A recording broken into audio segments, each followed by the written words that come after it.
Yeah. Oh, you can see those. Good. Yeah. Just a couple of them. This is my old bedroom. Oh, The In ceiling Utah? used to be way more interesting than it is right now. Are you in Utah? Yeah. Oh, nice.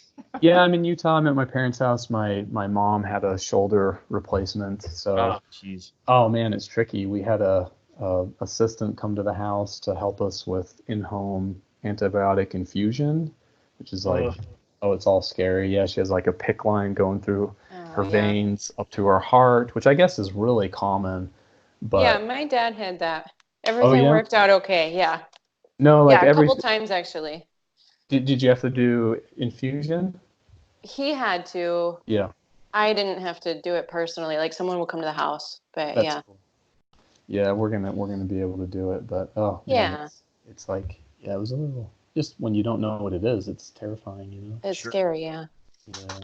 Well, hey, let's go ahead and get started, y'all. It's June 23rd, 2019, episode 185. That's when we're recording. This episode will be released July 11th, but we are recording on June 23rd. And my name is Casey Cangelosi, and I'm hosting today. And with me, as usual, we've got Carly Vigna on the line. Hi, everyone. How's it going, Carly? Good. And we've also got Caleb Pickering. Hey, how's it going? It's dark. Can't see anything. It's dark? The camera doesn't work, so it's a failed joke. That's fine. I see.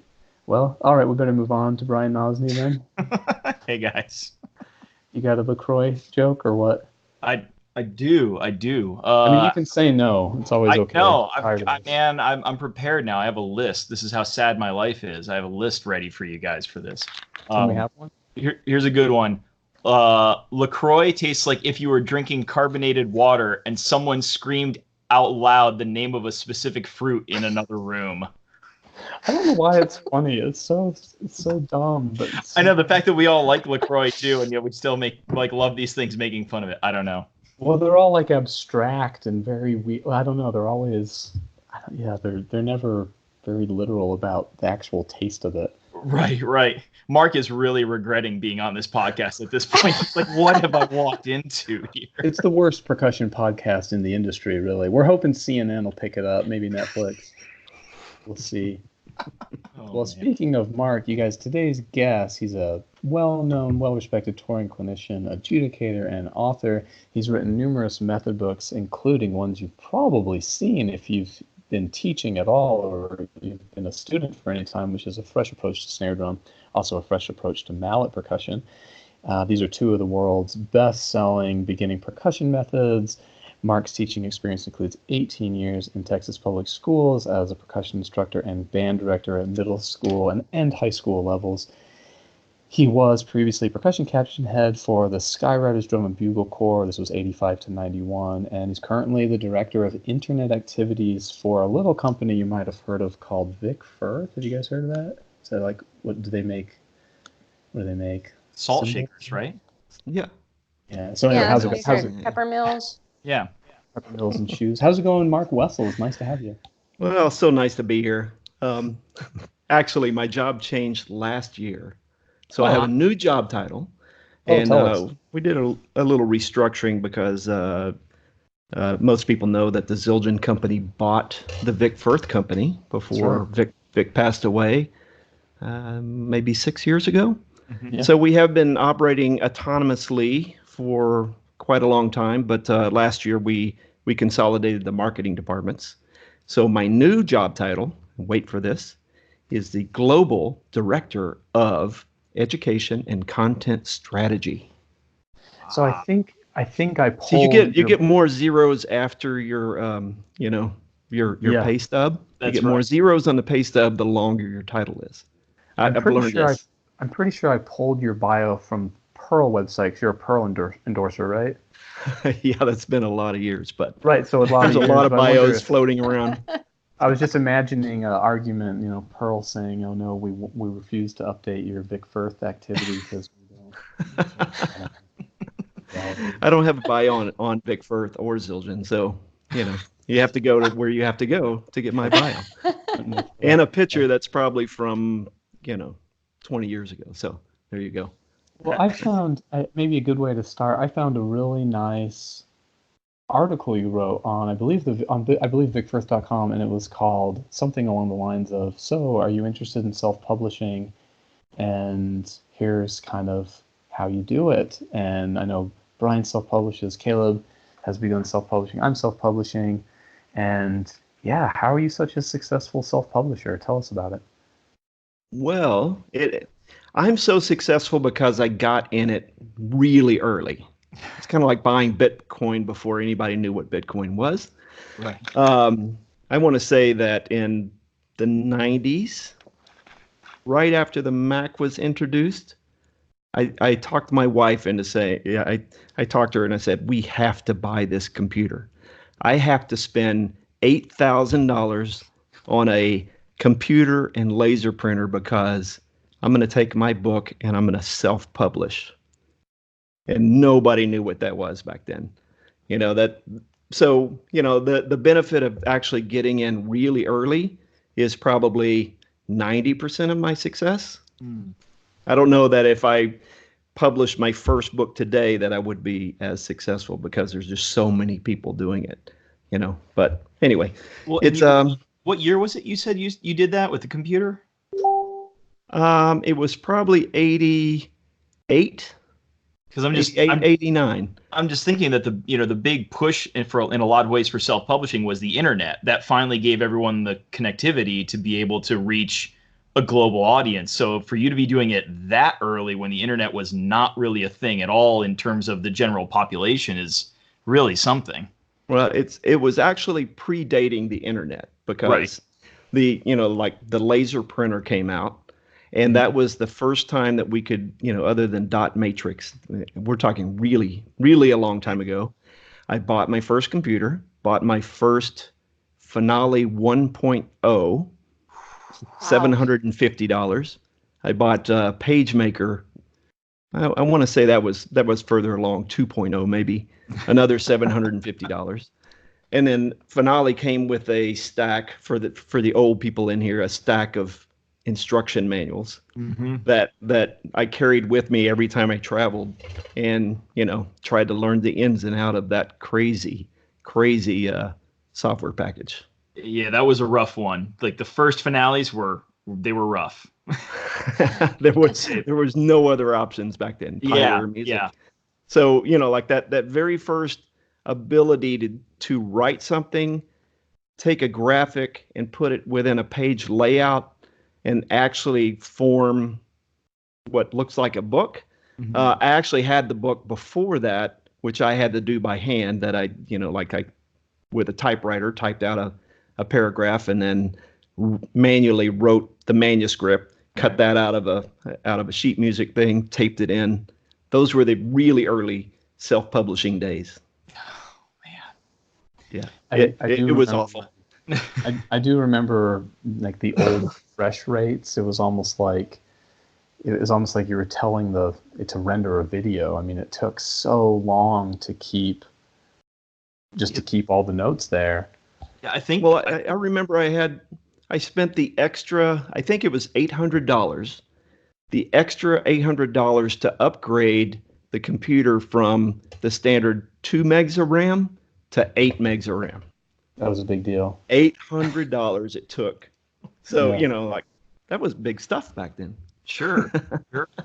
I had this problem with Finale, and I think I would have it was a computer problem more than a software problem, but I wrote this piece, this duet, and the players sit on the floor and they face each other, and there's a lot of hand gestures, like you have to do this and that, and you do all these visual gestures, and so I imported graphics into Finale, and you can import them and then tell them to assign them the same way, treat them the same way you do a staccato or an accent, anything that sits on top of a note head, and it worked great. It's like, oh man, they appear right there, and it's really clear, it's really easy, and it'd be like a hand like that, or a fist, or a hand like that, or whatever.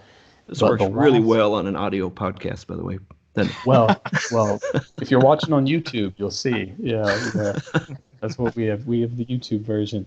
But in the last couple pages, and I was proud to be turning in the commission early, but I ended up just turning it in on time because the graphics kept disappearing in the last 2 pages. It got really, really dense, and the computer couldn't handle it. And this is a modern computer. This is only, I don't know, 6 years ago, something like that. But even today, processing that much graphical information with that high of a detail is hard. Sure. So back then, it was torture. You can't even imagine a 12-inch screen that was black and white. I mean, it's amazing that I look back on it and think, why did I do this? Of course, it wasn't. I don't know. It wasn't something that was frustrating back then, because that was lightning speed at the time. Right. Yeah. And just the thrill of being able to do something that has never been done every time that you, and I still feel this every time that we try something new, where 4K video or we get into, 12 cameras and eventually live streaming, multi-camera performances, all of these things that are continually cutting edge. It's exciting. And that probably the frustration level goes away when you're excited about something. So you just got to always be excited. I have a fun little story. I was talking to my brother-in-law, Jason. He's married to my sister, Allie, who's the vice principal in Utah, who has been on this podcast before. And he was talking about the CAD softwares they would use in school. And there are these, big expensive software packages. And of course, like you were saying, Finale is real expensive. Of course, we know like Ableton Live or one of those are Logic Pro, whatever. All those are pretty expensive. But these CAD softwares are like $3,000 a copy. They're more expensive. And he said that a lot of the students it was very common to just pirate them, like pirate the softwares, trade copies, share, do all that. And that the creators of the software, the companies themselves, wouldn't go after the students for these copyright violations because they knew it was more valuable for the students to be well versed on that software rather than the competitor. And they know that in the long run, when you get hired by some big engineering firm or something. Now you're having that firm buy a whole computer lab worth of that software.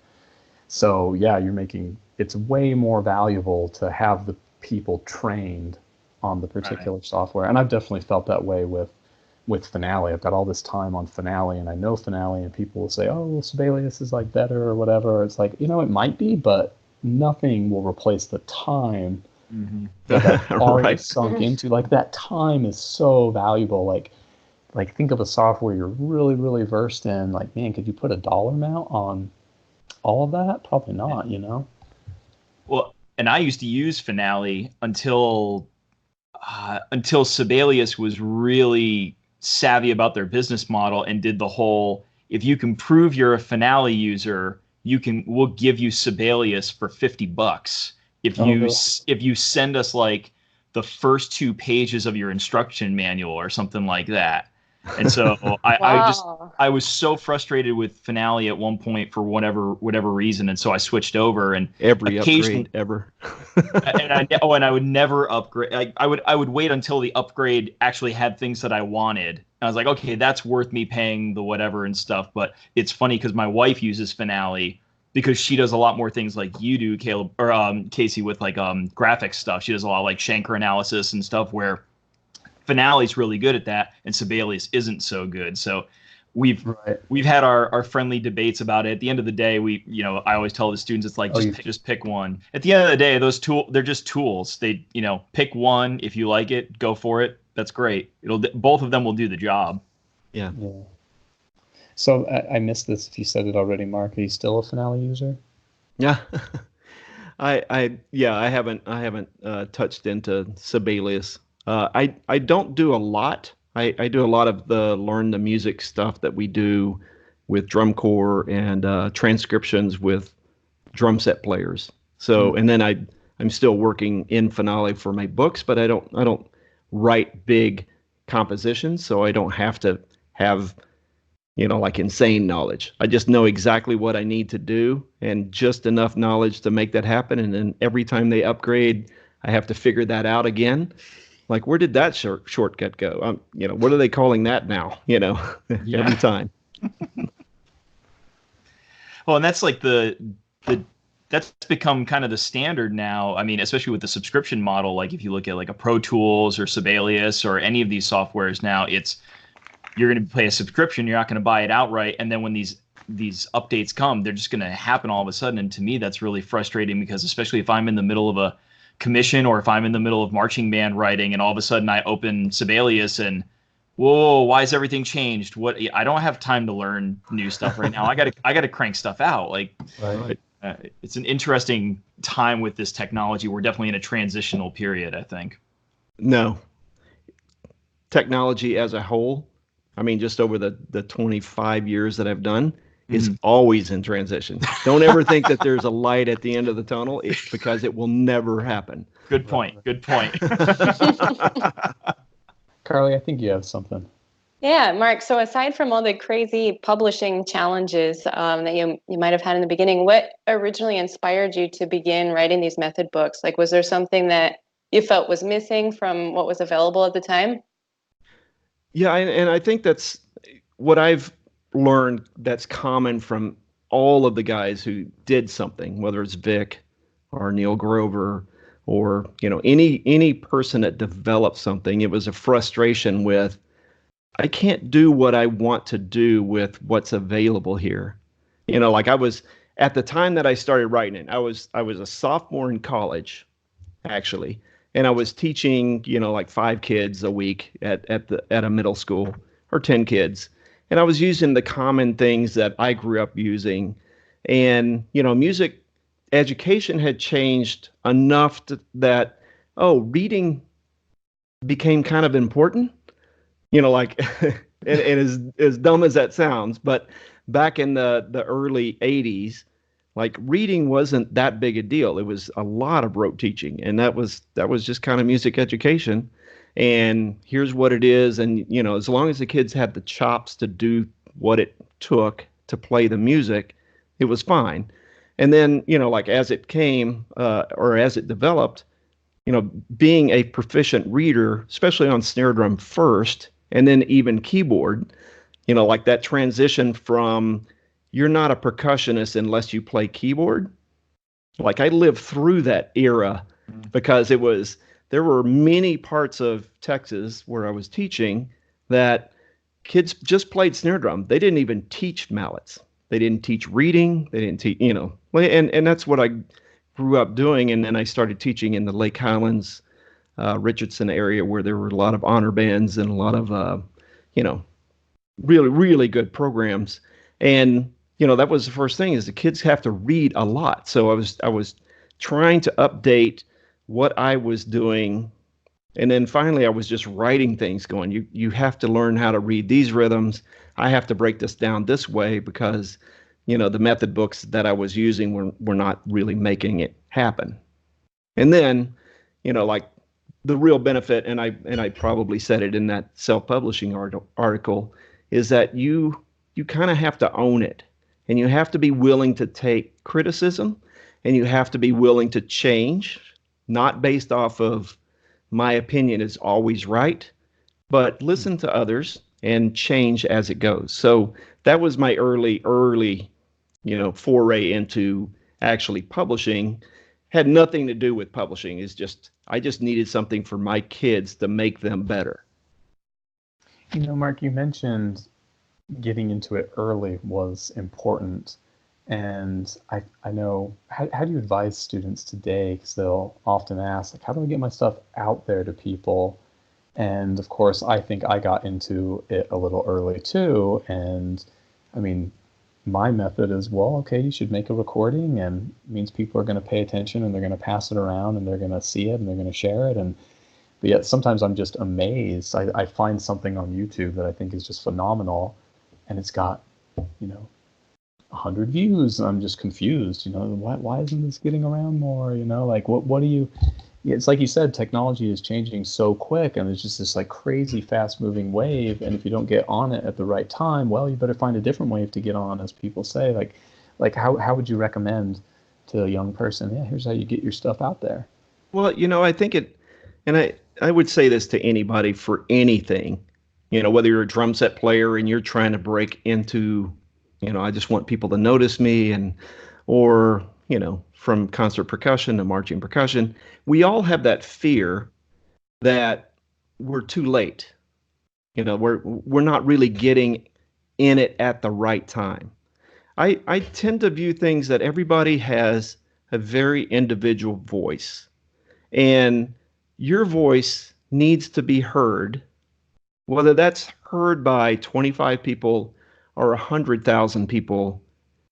I don't see that there is one doesn't make you a better person or a better voice just because more people see it or less people see it. So the important thing is, obviously, always take the first step. What is the first step? In today's world, recording yourself, getting your own YouTube channel, your own social media channel, starting to work the system, which is funny because when I started, working the system meant going to Kinko's, getting my books printed, always carrying 20 copies wherever I went, handing it out. There's a better way. Yeah, I mean that was every convention I went to, every place. I was just that, probably very irritating person that was always saying, "Hey, do you have a minute? Can I show you something? Yep. I really want you to see this." And because even back then, I remember that people were telling me, "Why does the world need another snare drum book?" So it would be the same today if you're telling a kid, why does the world need another marimba quartet? Or another percussion ensemble, or another snare drum book, or another four mallet book, or, really think about it. You have a voice. Your voice is different. Your personality is different. Where you come from, what you want to achieve is completely different than mine and than anyone on this panel. So why not? Take the first step. But right. You have to take the first step, and then you have to take another step and another step. You can't just hang a sign and wait for the world to come to you, because it won't. That's really great to say, and I'm honored you called us a panel. That's That's what you got out of this whole thing. There's a way to have that. I'm going back to my bourbon. Thank you. Right. Brian, I think you have something. Well, no, I think that you're absolutely right, Mark. Although, there's a part of me that is a counterpoint to that, though, is the idea that yes, you're absolutely right. Everyone has their own unique voice, but I think that one of the things that's unique about your book, I'm sure, yeah, people, why do we need another snare drum book? But your book particularly does something different in that it goes from the very beginning, and it actually starts in a very pedagogical way that's different from everyone else. If I remember right, the first lesson doesn't even have notes. It has a bunch of stickings, and it's just getting you used to moving the hands in a certain way and whatever. So I know that I've liked your book because it's particularly targeting the very, very beginning player, just picking up sticks and basically bringing them almost through high school, basically, if you will. And so I think that's something that's different from all the other books. And so in my mind, if anyone has a different voice, whether you're writing a marimba quartet or a snare drum book or whatever, but I think that it's important to know what's already out there and then realize, how am I going to contribute something that's different that hasn't already been done? Well, I'm not sure that it's a secret, because I've written it in articles. My book is actually, right now, if you picked up my book, it's about the 10th generation of my book, which is actually the best part of self-publication. If I showed you my original book, it's so different that you wouldn't even, right. Because I actually started with 16th notes and 16 time, right. And went all the way from 16th notes to 8 time, because they were playing in 7/16 and 5/16. My view at that point was I have to get them over this hurdle that everything has to be in 4/4. Sure. You know.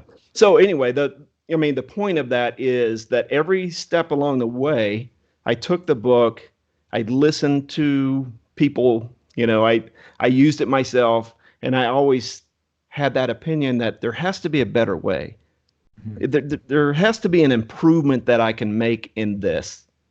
Not necessarily so I could sell more, but really so that my kids could be better percussionists or learn to read better, or any one of those things. So like I could show you every iteration of the book, and everybody would say, oh, I totally wouldn't use that's horrible, but I don't think that anybody's a genius. I mean, Right. I've seen some of Vic Firth's first SD1s that he carved, that he whittled, and they're really pretty bad. I mean, I'm not going to say they're bad, but, like what he used and what he was doing at the time worked for him. And, and he just constantly was always about improving. And I think that's what we always have to do. Yeah, great. Where did the caveman cover come from? I saw that. Mark's got a picture on his Vic Firth article. He says, hey, if you want a quick laugh, check out, because he's talking about the evolution of this book, and he shows, I guess that's the first cover, Mark, the caveman? Yeah, it was one of the first covers. When I actually was selling to more than just my students, I thought I have to have something that's completely different than everybody else. And I was a big fan of Gary Larson. The Far Side at the time was really big. Right, that's what it looks like. Yeah. And Gary had drawn several caveman things. And I just thought this would be so funny if I put that with a log, and then put two big music notes on the music paper. Like there's only 2 notes on there, and this caveman is doing it. So yeah, started with that. I mean, and this is what's kind of funny is that this is a one-man shop. I drew that. I did the layout. I did like every step along the way. And even in the first, probably 10 years of the book, I was collating. I was doing the, the chopping the thing to put the binder on. I was doing all of that myself because I'm too cheap to pay anybody else to do that stuff. The tipping point for me, Mark, was I had 3 monochrome duplex printers running at once to try to fill orders, and this one ran out of ink. Okay, you refill that, and you've got like this whole assembly line, and you're up till 2 a.m. trying to just get it out the door. Your goal is to do it by tomorrow, and so like, okay, I gotta like make a deal with a print shop here. This is ridiculous. But I think, Brian, you've got something. Well, let's go to the opposite direction now. If that's kind of where the book came from, I mean, you've got the snare drum book, you've got the drum set book, and then you've got the two mallet book, and now the 4 mallet book with David Skidmore. I'm just curious, are there new plans for what's the next step in the Fresh Approach series? Yeah, I'm actually working on a book right now. Okay. On my weekends and nights, it's actually a hobby, but it's also kind of a release. Sure. I'm working on a book that's a fresh approach to beginning percussion. That's I don't have to get into the whole thing, but it's much more of a musical approach that applies snare drum and keyboard, but then also introduces the other accessory instruments, and has really small, short ensembles on every lesson. Oh, okay. So that the students, don't think of themselves as I got to learn snare drum and mallets, and then all of this other stuff that requires so much facility and experience just kind of gets taught in the band class.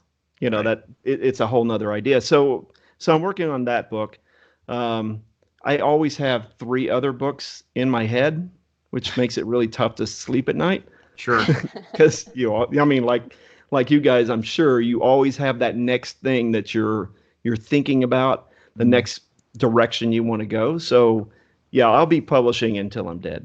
So It's really a satisfying thing. I mean, it is I feel like if it's the closest thing we get to do, I guess, next to recording, like making something that's permanent, and because in musical performance you do and it's gone, and it can be great and you can remember, have all the memories from it. But I mean, sometimes I wish I was an artist where I just, like, me alone in an art studio for month after month and working, and then you come out with this thing that's permanent and it's there forever, and you did all your work over time at your own pace. It's so much different from performing, and I feel like recording and publishing is probably the closest we get to that, right?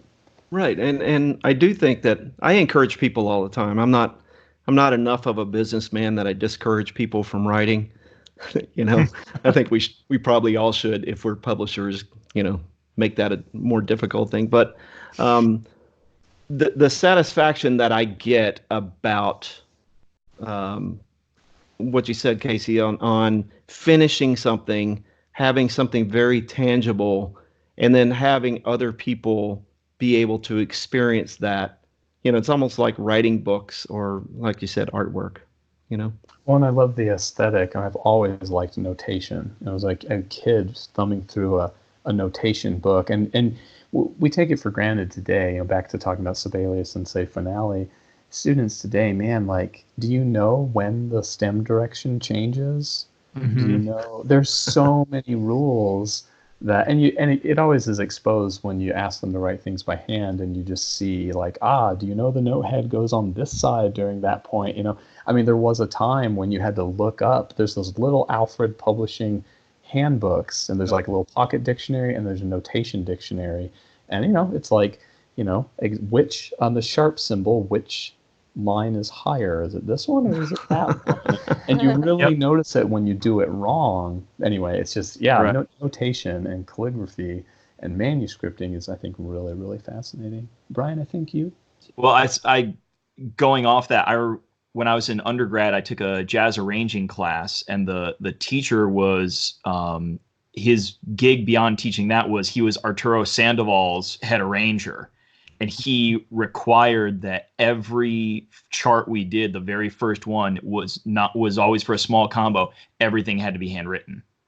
Every individual part, the score, he would not let you. And then he was like, okay, and then after that, if you want to use Finale, that's fine. But the first one always had to be handwritten. And he felt it was exactly for that, so that he could call you out on why are your stems going the wrong direction here? Why is this that? So he wanted you to understand all of that. The first theory assignment at Rice, I believe this was a guy named Richard Lavenda's class, I think, was the theory one, first day, first assignment, copy a page from the Rite of Spring, and it was one of the denser pages, lots of full score, big score, and it wasn't like, it was sorry, not copy, but trace it, put a piece of paper over it and trace everything, and the teacher supposedly wanted it like photo Xerox perfect. Right.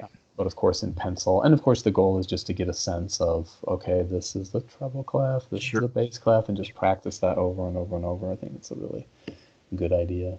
Well, and that reminds me of my father-in-law is a musician, and he when things go wrong, they can go horribly wrong. He told me a story once about he was doing a theory class, and they had some sort of counterpoint assignment or something like that. And the TA that was teaching it would then sit down at the piano and would read all of them and whatever. And so he got Dave's, and he sat down, and this guy started to play it. And Dave was sitting there listening to it, and like in his head, he's like, "Oh my God, that's wrong. Like, that's all wrong. That's awful. Oh my God, what's happening?" And the TA stopped after it was done, and he said, "Who wrote this?" And Dave raises his hand. He's like, "This is brilliant. I need to talk to you after class." And Dave is like, "How is this possible?" And so he goes and looks at the assignment, and the TA was like, "I'd like to take a composition lesson with you. Like, this is brilliant." It all happened because it was modal. Dave forgot to put a key signature in. And so it just goes to show, like, yeah, things that we take for granted, like putting in the key signature, when you forget, bad things happen. Well, right, and Finale or Sibelius would catch that for you. Sure, totally. It catches mistakes. I mean, if you played it back, you would have noticed, Totally. Anyway, I think Caleb's got something. Yeah, for Casey, Brian, and Mark too as well. Do you find yourselves writing more or less on pencil when you do composition? Like, I feel like the deeper I get into it, the more I write physically, like on staff paper, like at a piano or an instrument, and then those drafts evolve into what goes into Sibelius? Well, how about Mark first? Well, I would say that I don't write the way you guys write. When I'm writing a method book or a beginner book or something like that, I'm not too worried about the manuscript of it. I'm putting my ideas on a page, and it's really strange from where I'm coming from, the way it looks on a page, the spacing of the notes, because I think that has a lot to do with how fast kids learn and the ease of learning. A lot of times I'll change my whole idea based off of what it looks like within the two line staff or the one line that I have, because if I had the most brilliant idea in the world that I wrote on pencil and then I put it in Finale and it was all a cluttered mess, then it doesn't matter how brilliant it was, the kids would never be able to read that. So completely different than a composer. Gotcha. Well, I think, Caleb, my personal change has been to do less on paper, because I think I know the end result. I know where it's ultimately going, and I think, as people say, hey, as your career accelerates and you get busier and busier, what are some of the ways you utilize to save time? And that's been one for me. But also, I think there's a change in, for me, how I've written music. Instead of sketches of little licks or melodies or something like that, like those sketches, I don't do much of that anymore. It's much more just a notebook of like big picture ideas, which often don't even have notes or rhythms dictated. It's just like kind of like a vision, and for some reason it helps me like a kind of the vision of the setup, or even just like a title and like a little description or something, and then often I'll go straight to computer from there. So yeah, I do. I tend to do that, like you said, outside of the music itself. Mhm. Like I always had a huge notebook of ideas. That the drum set book that I wrote took about 5 years of just writing ideas and then putting it here, putting it there, changing things around. Now I've got this really nice iPad with the pen that I can write it, and then I can complete it. But it's really strange that I have to have this. I have to have that written part of it. A lot of times I'll even, we're starting a Zildjian podcast, and I have to be the host and I have to talk, but a lot of times I need to write what I'm going to say, because something about writing it out makes me think differently than if I typed. Right. Would Zildjian be interested in buying this podcast? Buy us out? Oh boy. I don't know what we're doing with this. Definitely. Definitely. All right, Brian, would you have an answer for that? I usually start with pencil, just, and then I move to the computer, but I try and avoid writing at the instrument at all costs, except for the very, very beginning of things, just because for me, if I write at the instrument, I tend to feel like the instrument is doing more of the writing, because I tend to want to do the things that I'm good at on the instrument. So it's much easier to say, like, okay, here's the main idea. I got a riff for a whatever on the marimba. Okay, great. Now let's go over to the computer, put that in, and now let's see how I can mess with that theoretically or whatever sitting at Sibelius, because otherwise it's just going to become a lot of the same type of thing going on the things that I know I can already do. Yeah. Caleb? Yeah, I had a question for Mark, just while we're on this kind of publishing topic. So for my final project, I have a huge stack of beginner books and such on my desk. And as I'm going through them, the one thing I notice yours and some others do as well is the text itself. Anytime there's actual physical words to read, it's very short and concise, and it's not too muddy. I found with your text and Ken Wiley's, I can't remember the main title of the book, but Ken Wiley's beginning book, both of them are like very concise and short, and the idea comes across very easily. Did you go through a lot of editing with the actual text itself?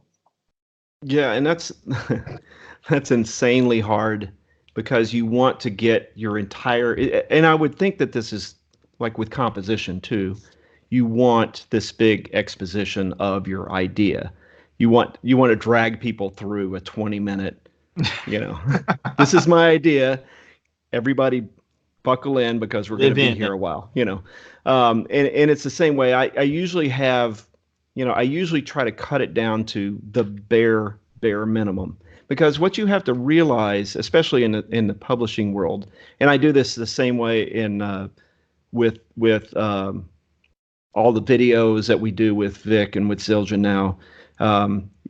If we're telling a story, you have to leave room for imagination. You have to leave room for people to put their own idea within what you're trying to get across. If there are two types of learners to me, there's the very literal learner, the one that needs it all spelled out, every single thing, every voice, like everything that you need to do, follow my lead. And then there's the people that just want to be completely left alone. I always go back to the Stone Stick Control book, the first page. I don't know that Lawrence Stone actually meant all that to be interpreted with drum set and all of the different things that people are doing. I think he just meant it to be, Vic told stories about taking lessons from him, and it was all about just sticking, playing exactly correctly, exactly with the same sound at the same volume level. He didn't say, and then you could take it for drum set, and then you could apply this, and then with the left hand, he wasn't into that. So anyway, long story short, you leave room so other people can add their own interpretation to it. Carly, I think there's a Facebook question, right? There sure is. Yeah, we have one good question from Nathan Elliott Siegel. And Nathan is asking, Mark, along with your 3 great books and some solo literature, what do you think is essential for a middle school percussionist development as a musician? Oh, that's tough.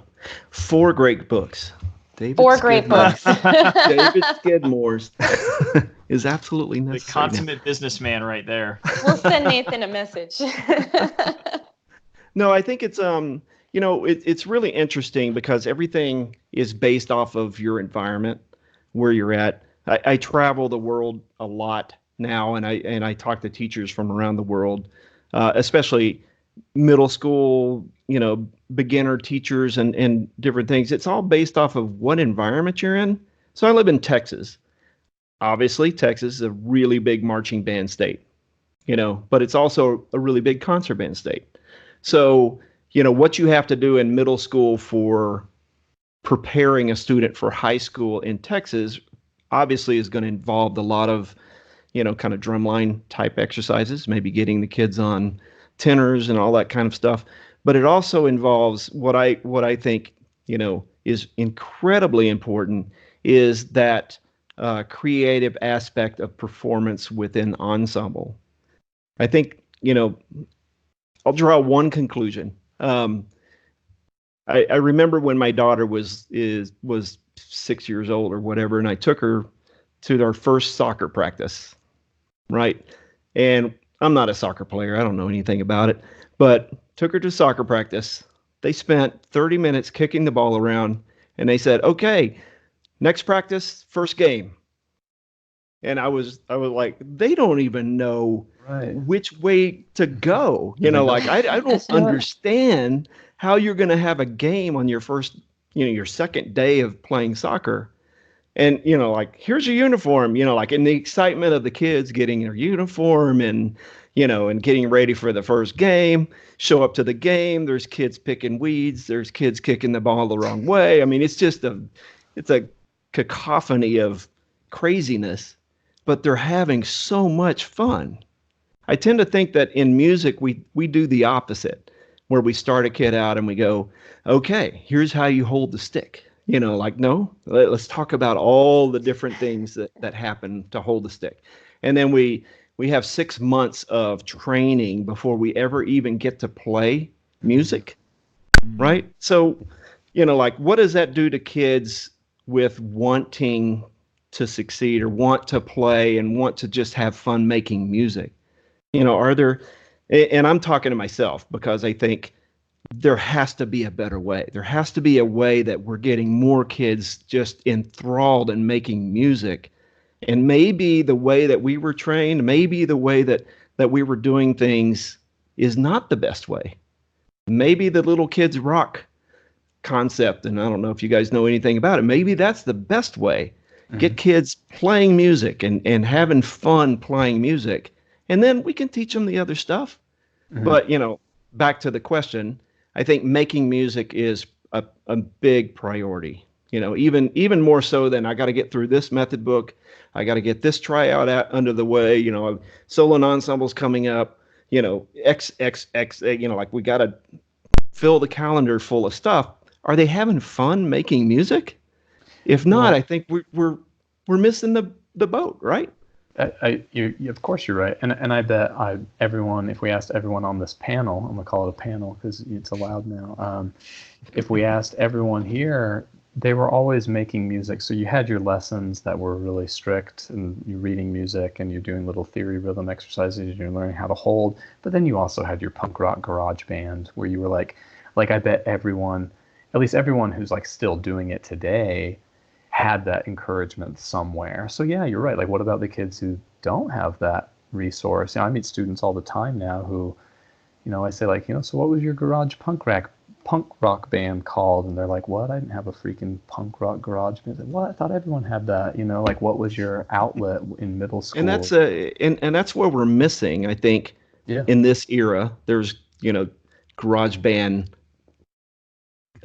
contributors, people who are online contributing to stuff and right. Their own YouTube channels, but there's not that physical, hey, I got a band, and right.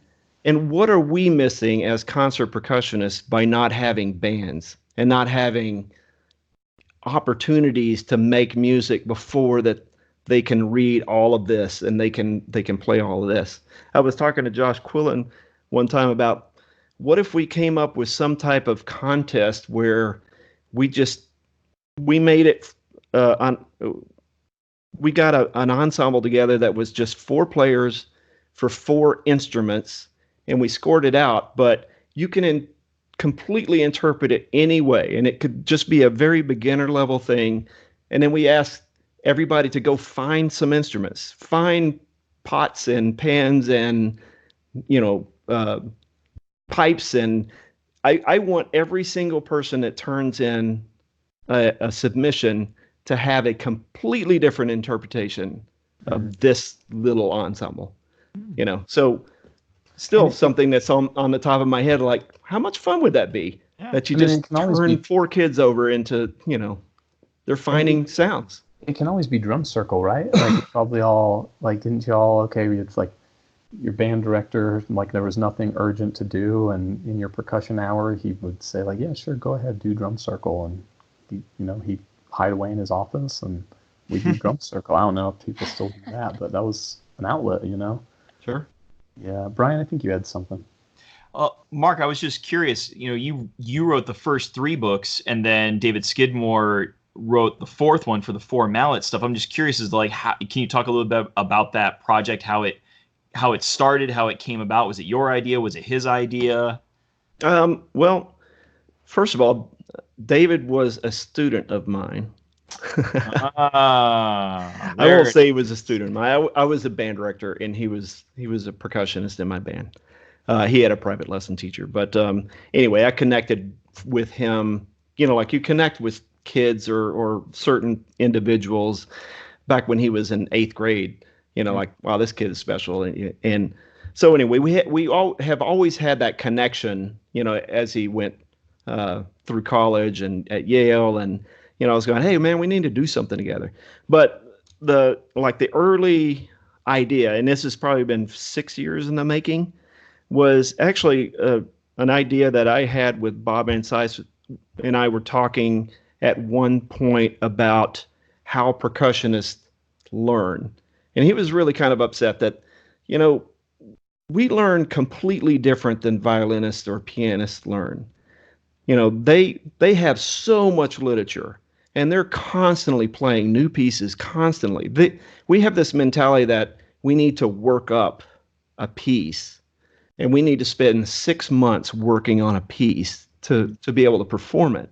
And it has to be, and especially in Texas, if you know anything about the state, it's almost like I don't know, that people compete against each other for how good you teach by how hard the solos are your students are playing. Mm. And so, you know, these students are playing these insanely hard pieces really early. They don't understand it. They don't have any musical concept of what's going on. Maybe they're enjoying that process, but you know, if you compared it to how a violinist learns at an early age or a pianist learns at an early age, they're just plowing through a bunch of pieces. They're learning all kinds of things about phrasing. So I took that conversation that I had with Bob and I was talking with David about it. I said, you know, he was just starting to compose. And I said, this would be a great thing that we, you know, like we could contribute to percussion. And I'm just going to give you this idea. And I'm just going to let you run with it. But what if, you know, and it's not an insane, different concept. You teach one little technique, but then make some music with it. You know, instead of waiting until you have all of these techniques down to play a piece of music, you know, like that's kind of a challenge as a composer to go, oh, all I can do is, you know, lateral strokes, you know, or pistons, whatever your limitation is, make some music out of it. So that's where the concept came in. It took about 5 years of me harassing him, and I kept going, David, what about this book? David, what about this book? And finally went, all right, I'm going to dedicate myself to doing this, and he did. And I think it's pretty amazing. If you haven't checked it out, you can Google that technique in musicianship with four mallets, fresh approach, and he's got an entire set of lessons and performances of all the pieces. I think they're fantastic. And I guess we should mention this is at markwesselspublications.com. You can see all these things, right? Right. Yeah, which is your publishing company. Right. Hey, well, yeah, Carly, why don't you cue me in for that? I'll edit this out. All right. Or I can if I missed it a while back. I think Mark did it really well earlier. Yeah, Mark, why don't you cue me in on this new topic? Okay, well, I have a question for the panel. Yes, great. Because you know, as I talk, I'm always looking back on all of the things that have happened in my life that brought me to where I am. What happened in music history today? That's awesome. That's exactly right. Yeah, thanks a lot, Mark. We I thought I'd try something new. You know, I'm always trying to shoot for like new topic ideas or whatever, and also like quick kind of smash and grab ideas that don't take hours upon hours of research. And one of those ideas was, yeah, what if I just kind of report on what happened in history that day? So anyway, welcome to this day in music history, and I'll just report to you what I found. But yeah, we're releasing on July 11th, and on July 11th, a few things happened. One of my favorite David Bowie song, called Space Oddity, was released in the UK, so that happened in 1969. And actually, when you look it up, they have it listed as Space Odyssey. That is not what it's called. It's called Space Oddity. It's my favorite David Bowie tune. And another interesting thing happened in the year 2000 on July 11th. Have you guys heard of this guy, Lars Ulrich? Anybody? Never heard of him. Yeah, Never heard of him? know. Yeah, nobody knows. Something about stealing music. That's all I remember. That's right. There you go. I was wondering, Napster. Yeah. You nailed it. Yeah, that's right. 2000. Yeah. So Metallica's drummer Lars Ulrich, he was the first witness to testify in a U.S. Senate hearing over copyright law issues concerning free file sharing music files on websites such as Napster and MP3.com. Do you guys remember that heyday? Do you remember just how awesome it was? it's funny. I've been teaching a history of rock class, and when we get to Metallica, I go into this and I go, "Do any of you even remember Napster?" And they don't. They don't. They don't. And then I start going further, and I'm like, all right, what about LimeWire or Kazaa? Or like I start going down all file sharing things, and then they're like, we have no idea what you're talking about. And so then I have to go, okay, sit down, children, and let me tell you a story about back in the day when before YouTube and streaming. I don't know where it all landed for them money-wise, but of course we know Napster existed. I don't know if it still exists or not, but it turned into a pay site. But man, it says here, Metallica saw the minimum of 10 million in damages at the rate of $100,000 per illegally downloaded song, which I don't understand at all. I mean, I thought when you start a lawsuit, you have to demonstrate this is how much this is worth. How could you ever even think each song was worth $100,000? Like, where is even the basis for that? I think their justification was, if I remember right, they brought a lawsuit against the company, and I think against a certain amount of people within that. But I think their justification was that while we're just naming these 10 people, I could be wrong on this, but I think it was like we're naming these 10 people, but the reality is we know that it has, like, Enter Sandman has been downloaded off Napster 1 million times or whatever. And so I think that was how they said, so based on this statistic, we feel that we should get X amount of money per song. Oh, I get it. So that's not per actual Enter Sandman. That's just the track Enter Sandman. And I think got it. Yeah. Well, in that case, then, Brian, I'm guessing you probably bailed after the Black Album, like when they cut their hair. Me too. I did. Yes. I don't know how anyone can stick with them after they cut their hair. Although I do still actually that the S&M album with the San Francisco Symphony is really good. Where they with Michael Kamen, like I do enjoy that at least. Although they're probably playing all those old tunes. Exactly, that's true. They are.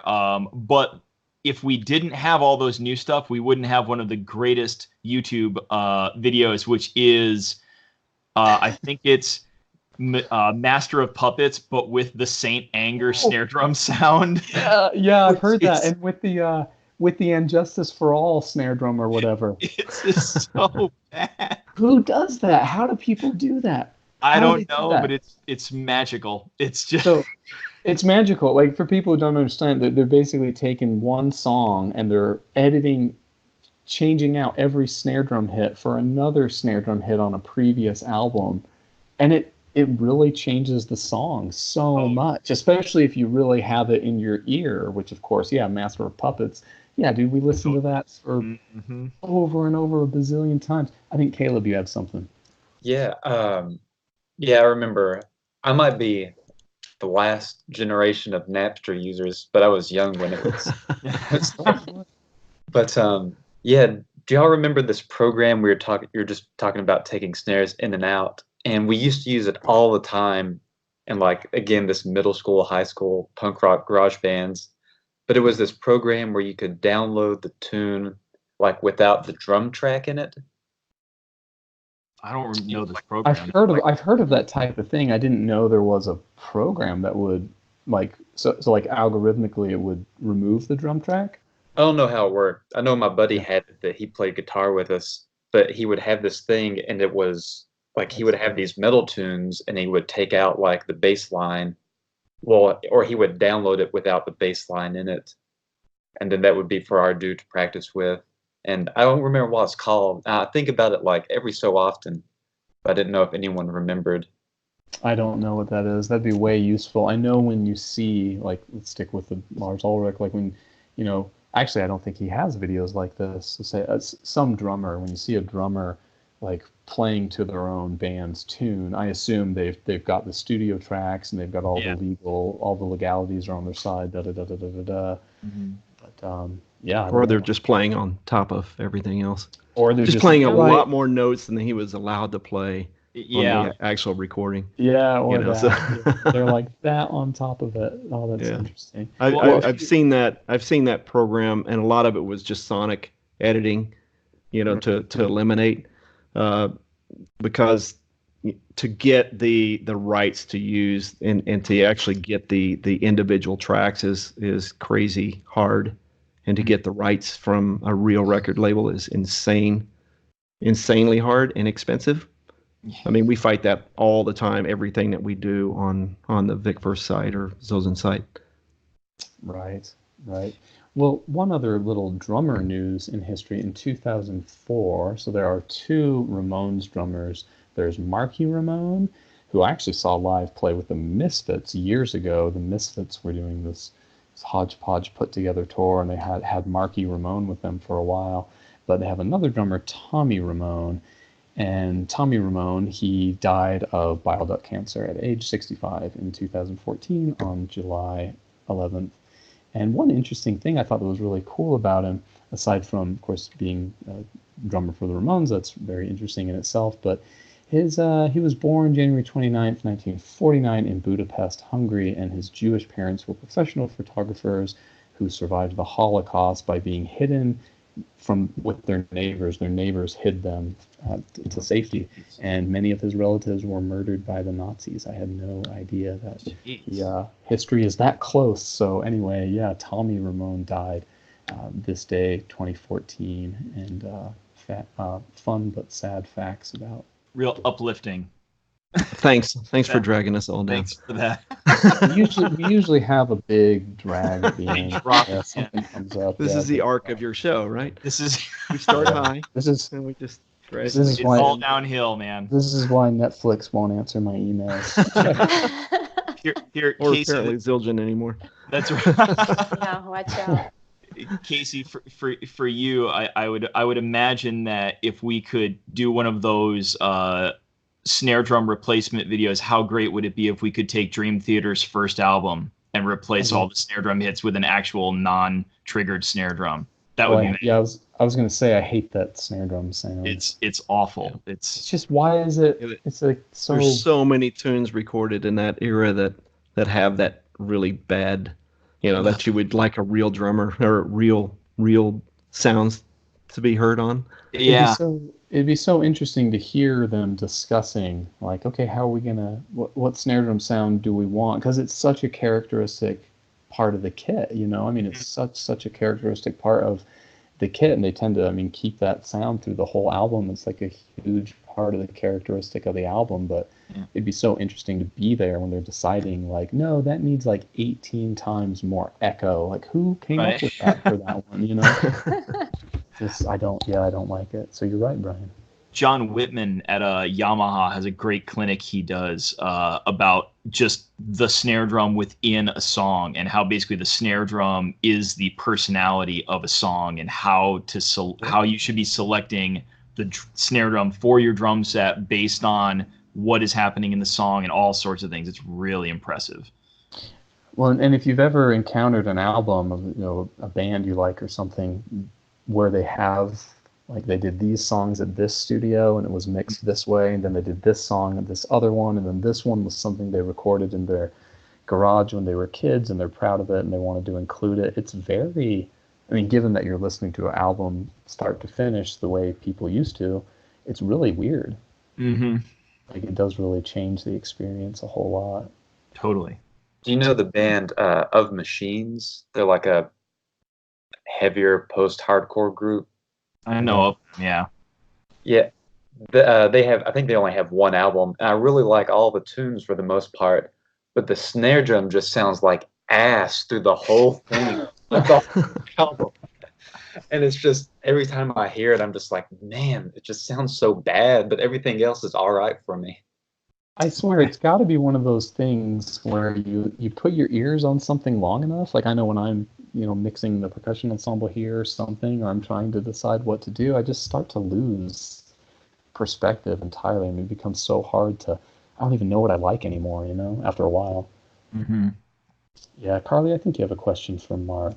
Yeah, Mark, bringing it back to pedagogy a little bit, have you found over the years, are there common roadblocks that you see that students have that keep them from reaching their potential, both musically or technically?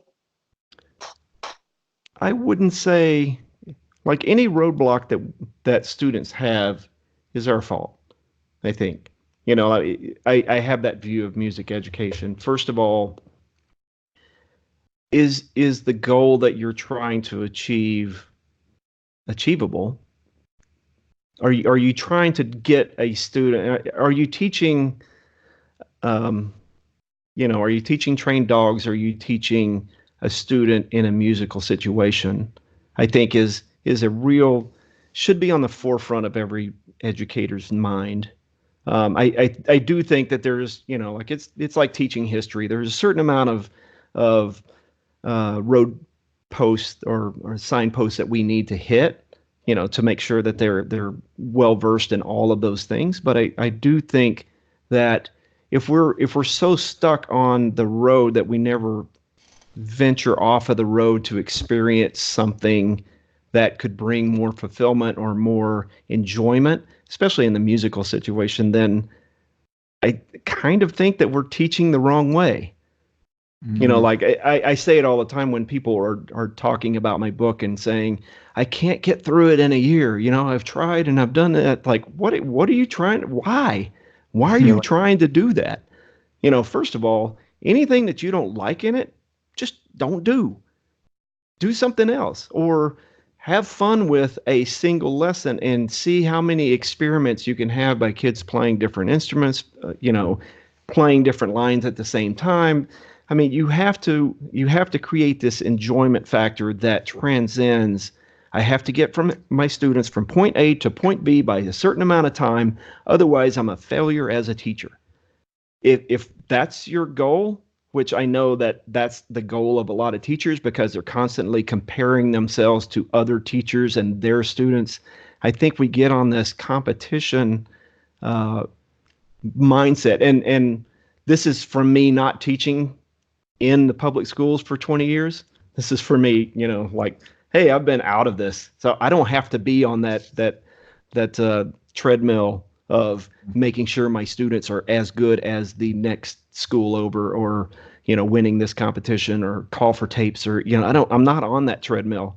So I can look at it holistically and say, did it matter that like I didn't play four mallets until I got to college?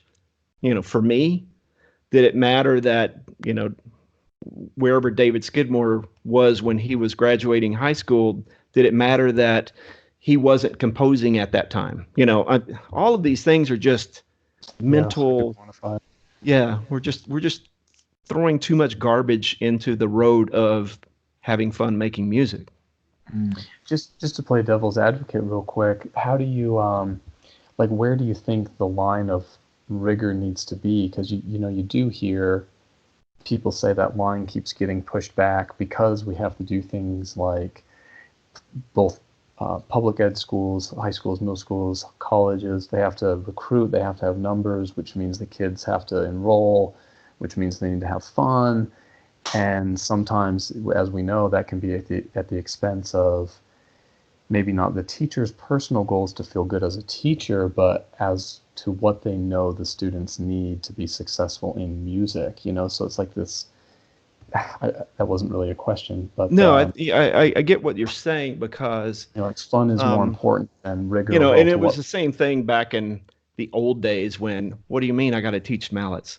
Like, I was just getting my kids really good at snare drum, and now you want me to teach mallets too? Mm-hmm. And then, we have to play percussion ensembles. What do they expect from me? World percussion, that's the thing now. We have steel band. We have kids playing formal. I mean, like it's just like that's the churn of what we have, especially in the percussion world, because we have so many opportunities and so many different avenues that we can create music with. I tend to think of it as a how would I say this? We are producing better musicians, better educated musicians, better performers, better technicians than we ever have. I can't even imagine any era that they were doing something better than what we're doing. And I think it all has to do with we're expecting more, and the kids are achieving at a level. like I was heavily involved with WGI, the indoor percussion world, all the way back from the beginning. And what they're achieving now is just insane. The level that they're playing is insane. And, like even the front ensemble, and I'm seeing it, especially, from the front ensemble, a lot of these kids just started playing marimba 2 years ago, and they're playing things that I never played in college. It's just the teaching is so much better, and they're so into it that they're just achieving at this level. So I think it I don't know, without being too simplistic, I think it all has to do with, are the kids excited? Because I can tell you, my son, who's a 15-year-old snare drummer or percussionist at the high school, when he's excited, he's practicing all the time. Of course. When he's not excited, I have to whip him. It's just I have to go down and play with him on every single, like, okay, here's the all region music. You got to do this. You got to do. But at least you'll whip him. I guess that's what I mean. Like you'll remind him, like, because I think people hear this, teachers especially hear this message too simplistically. They say like fun matters first, and I have to have enrollment. I have to have kids in there, and they don't whip them. They don't say, hey, this isn't fun all the time. Sometimes you have to do this other thing, which will ultimately be more satisfying and more fun. I have always seen the very best educators. It doesn't matter how hard the work is. The very best educators, the kids are right there with them, in it at the same time. Like I've seen people that work their kids really hard and the kids hate it. I've seen people who like work insane amount, like the cadets or especially in the marching percussion world, like what they do on a daily basis in rehearsal and what it takes to be a member of that organization. They are in it. Like they're not going, I hate this. I want to quit. And they're getting insanely good, like any one of those Santa Clara Vanguard or whatever. They're so into it that they're achieving, and they're going higher and higher. They're going past what the instructor even wants or even is demanding. Yeah. So I think that's always a thing is, are you as an instructor, are you motivating? Are you in it for are you, because kids can tell. Like I can put a sign on the board going, you will practice 45 minutes. You will do this. You will do this. I'm going to be in my office drinking coffee. Right. Not going to work. Right. Well, it's that magic of a culture, Yep. And we were talking about job interviews a few episodes ago, and job interview questions and common ones. How do you motivate? It's like, well, it's tough. And the trick is to build a culture. And so that hopefully it just kind of is this kind of mysterious sustaining force that just kind of runs itself. And yeah, you're there and you're there with them. And like you said, the kids are just really there with you. Yeah. And it is it's enjoyable. A group. It's a culture, like you said. The kids can take that to a completely different level when you motivate some kids, especially the fun kids, so it's all about motivating and getting kids involved in music and having the enjoyment of it. And then it'll start stair stepping.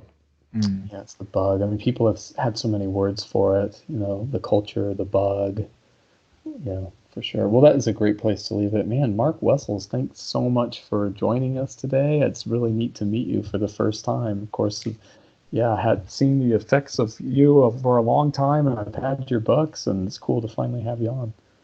Didn't even get a chance to talk about Vic Firth or Zildjian. I know, I'm a marketing person for a living, and I didn't even do it. So you might lose your job. You're not marketing your... If there is we have time. If there's anything else you want to tell us, that's perfectly fine. No, I do think that one of the things that's been the biggest joy out of my job is that, from the very beginning in 2000 when Vic hired me, is taking an educator's mindset to, I don't want to say marketing, because we never really marketed. We were always going like, what can we bring people that's going to make more people excited about percussion? Was the very, very first time I recorded, the Yale Percussion Group, or, Svet when he was still an undergrad, or like all of these memories I have of trying to bring something to the table.